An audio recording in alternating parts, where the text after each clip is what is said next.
You're listening to the Vint Wine Podcast, where you'll hear interviews and stories from around the wine world. From writers and critics to winemakers and sommeliers, we'll explore the people and businesses who are instrumental in shaping wine culture. Enjoy the show. Hey everyone, and welcome back to another episode of 5 Questions. In these quick conversations, we highlight the world-class writers, winemakers, and sommeliers featured on our full-length episodes in a quick 5-question format. We hope you learn a little bit more about the wine world and the people and companies that make it run. Enjoy!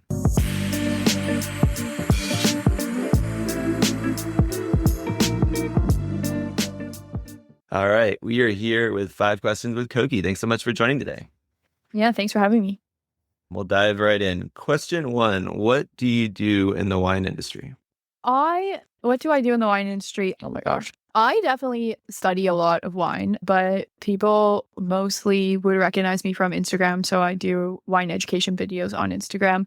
I share my study journey and why I'm so excited about wine. There's a lot of reasons for that, but yeah, spend most of my time studying and becoming sharper so that I can educate people with the most up-to-date, deep information. I think you're a little too humble. You probably should have started with, I'm an advanced sommelier and a master of wine candidate, and I do all these studies. All right. Question number 2, what are you currently most into tasting when you're not necessarily purely for study purposes? I have always really loved champagne. So some older champagnes are super cool, but also I've started to explore some more of the unicorn wines of Europe, and those have really been special to me recently, like Château Rayas and Soldera and all that stuff. Kind of like when you're young starting out in wine, there are a lot of wines that you haven't tasted. So once you've been in the industry for a few decades, you come across a lot of these wines by the end of your career. And when you haven't tasted them for the first time, that first moment is really cool. And because I've been studying so hard and in a short period of time, to have a lot of knowledge when you first meet these wines is really cool because I can truly appreciate the complexity of them. So that's been a pretty cool thing to discover, and something that as I've been risen in my life and been able to spend time with people who are drinking these wines, I have gone to share some of them for myself as well. Yeah, it's been pretty cool. Yep. I always liken it to when I studied art history and get to see a famous artwork in person for the first time. Yeah, it's completely. Question number 3, if you had to pick, what is the most underrated region in the world right now? It could be a couple of regions that come to mind, but what's underrated in your mind? I'm just going to say some regions that I think are underrated, but I'm not in no particular order. And if I leave something out, I'm sorry. I think that Chablis is really, really special. And I think that it is, although it's somewhat highly rated, the Ravenot d'Auvissat, some of the best wines from Chablis, especially when they get old, are really special. And I've even had some from lesser known producers that age beautifully. I think 25 years on a bottle of Premier or Grand Cru Chablis is really, really a special wine and not something that we talk about that much. What else? Champagne is highly rated, but I do think it's also still underrated forever. I also really love Le Purgatoire from Montevertine in Tuscany. I think that specific bottling is just really special, and it's always delicious, even though it's not cheap, but it's such a beautiful wine that ages beautifully, and it's so juicy and delicious. Even when it's young, it doesn't need to be super old like a lot of Italian wines. And then in the more approachable sense, I think that Albariño is a pretty underrated wine for most people. Muscadet Sèvre-et-Maine from France.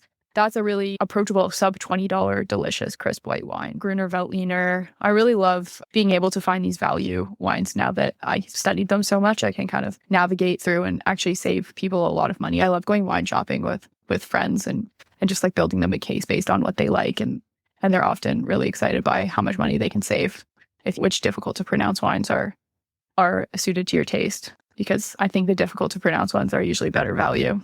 Yeah, I agree with that. Question number 4, what is one current wine trend that typically you disagree with, but if you want to do one that you're really excited about, we could do that too. Oh, thank you, Billy. Okay, I don't usually disagree with things. So a wine trend that I really like, I don't know how much of a trend this is, but I really think chilling wines is awesome. I think temperature, okay, let's back up a bit. Temperature management when enjoying wine is a really cool thing. Whether that means putting red wine on ice for a bit in the summer or in the winter, whatever, like have it chilled, it really does change the wine. So I would encourage people to try a bottle of wine like when it's cold, and then let it come to temperature and see how it changes, because you may like the wine when it's cold, but you might not like it when it's warm. And similarly, if you like fuller bodied wines, maybe you'll just like it when it's room temperature and you won't like it when it's cold. So I think that it's like getting your car wrapped or whatever, like where you get the color changed. It's like you can do a lot with what you already have and you don't need to switch the wine. So I think that's a cool thing. And sometimes with champagne, I love starting with it really cold. And then I just pretty much always will just ask if we can just put it on the table and leave it open, no stopper, because it's not necessarily about preserving the cold temperature and the bubbles, but actually seeing this wine's full spectrum of colors. So when you start, it's really linear and zesty, and then you leave it on the table, it becomes so beautifully and rich in caramel by the end. And by the time you get to dessert, it goes so well with your creme brulee, and it's like this nutty, beautiful caramel toffee thing. So I think, yeah, like experimenting with temperature and seeing how you enjoy wine at different temperatures. And even you could take your wine glass and put it in an ice bucket and it'll float. And if your glass of wine is too warm, like you can chill that glass in an ice bucket. So just like going against the grain in terms of what wine etiquette is at a super nice restaurant, like if you really want to do that, just do it. I like the idea of chilling the glass while the wine's in it. That's interesting. The last question is, what is one wine experience or story that stands out to you most over the past year or so? Let's see. Okay. I think that something that really stood out to me in the last year was the way that my physical body just completely crumbled in the days leading up to the MW exam. I don't know if Billy, you found this too, but I found my body just absolutely falling apart and it wasn't functioning like it should. I started getting like this eye infection. I had to take antibiotics, and it was all caused by stress leading up to this exam. Like not sleeping properly, waking up at 2 a.m. to study, and all you can do is think about what you didn't study. Stuff like that. I think caring so much about wine exams has made them interesting experiences to take. And as they get more difficult, the fear becomes more real. For me, the lead up to the MW exam was a crazy experience that I hadn't had before. Yeah, I would say that one stands out to me the most. And I'm a little nervous for my future exams because obviously they're going to be more difficult and more important, and I will have spent more time preparing. So I'm going to have to start doing some box breathing or whatever. It just stays pain. But yeah. You'll be fine, I'm sure. Oh, I hope so. Maybe we should swap out our study sessions for deep breathing sessions.